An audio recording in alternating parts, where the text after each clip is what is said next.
Well, I came here and I joined the Navy. My mother didn't want me to. She wanted me to stay home. Well, I couldn't stay home, and so I joined the Navy. I took my boot camp at the Great Lakes, and after I got off boot camp, then I filled out.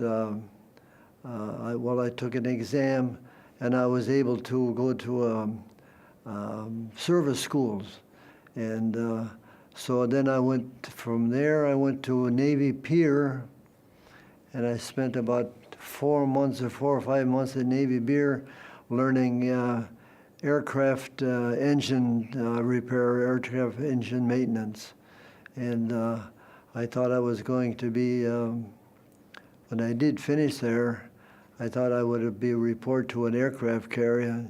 Instead, they sent me to San Diego, California, and there I went to a diesel training school. And I thought then that I would be on a larger ship or something like that. But instead, they were just beginning to go from island to island at that time. So I got into the, from there I went to a small island there called Tulagi, just close to Guadalcanal, which was one of the major battles in the early part in 1942. And I was involved then. I got into the Third Fleet, and it was the amphibious fleet for the Pacific Fleet. And we started the war. That's where my war really started, right there. And I went to several islands, and the last I was, we had a big repair shop on a small island in the Russell Islands, and we were training then with the 1st Marine Division. And from there, we stayed there about 3 months, and they were geared up. We loaded up. They didn't tell us where we were going. They were just, we picked up everything, we went aboard ship, and we didn't know where we were going. But we did end up in the island of Peleliu. I was on the Palau Islands, and they called that the bloodiest victory. And the 1st Marine Division lost the majority of the whole division there when they fought that war there at on Peleliu, and that's where I spent most of my time on Peleliu. And during that time, that was really the hardest and the most combat that I've ever seen. We'd take in the soldiers, alive ones, and to bring the dead ones back, because there was no place to bury them. They were on the beach, and they were all either floating in water or laying on the beach. There was no place to bury them. So then we'd take them out to sea at night and bury them out to sea at night. I don't know now how many we buried there, but it was quite a few. We'd go out about 2 or 3 miles, and then we'd go back. We'd take in supplies. We'd take in bombs and gasoline and everything they needed to fight that.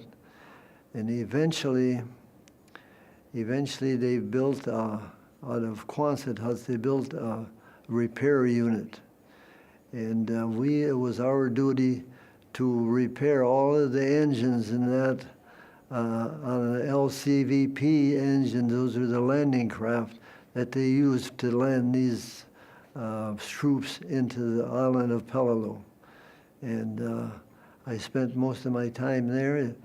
It took 3 months before they could really secure that island, and I spent a lot of time there. And then when that was over, then we stayed there for quite a while. And then it was at that time, then they were gearing up the whole fleet, not only the Third Fleet, but there was the Fifth Fleet was there too, before they invaded Iwo Jima. And we were a support group for that landing at Iwo Jima. and we didn't have to go because I guess they finished up, and we ended up within another repair unit, and I spent the rest of the time overseas there in 1945. I'll tell you, at that time, you grew up fast. You grew up very fast when they tell you what to do, and you did what they did, and they always said the Navy, the right way or the Navy way was the right way. And it was a good experience for me. If knowing what I know now, I would do it again. But it was something to see that many people get killed. You'd take some live people in, bring the dead ones back out, and sometimes they buried them right in the sand there because they didn't have no place to do it. And I remember riding on a patrol boat, and I could see a Japanese soldier running along the beach, and he'd pick up a rifle and fire a shot. And I could, one time I just heard a zzz go right past me. And I was glad that he was a bum shot. I was aboard ship not too far from where they dropped the atomic bomb. Now, it might have seemed like it was close, but we were 100 miles from there. But we could see the light. We could see the light when that bombs were dropped. And from there, then we went back to another island there, because we didn't have to go ashore at Iwo Jima, and I spent the rest of my time there. I left there in 1946, and I didn't get home until the war was over in 1945, of course, and I didn't get home until 1946. But I did have the opportunity to be in the area when they signed the peace treaty on the USS Missouri. And I have in my possession a paper, whether it will ever be worth anything memory-wise or that, but it is a copy of it's a copy of surrender of the Japanese in 1945. And I spent the rest of my time waiting to go home. And I got home in February of 1946. But our whole family was deeply involved in World War II. I had an older brother yet. My oldest brother was working in a drop forge plant in Cudahy, and he was making bomb heads and landing gear for planes. So he was considered essential for the war effort, so he didn't have to go. And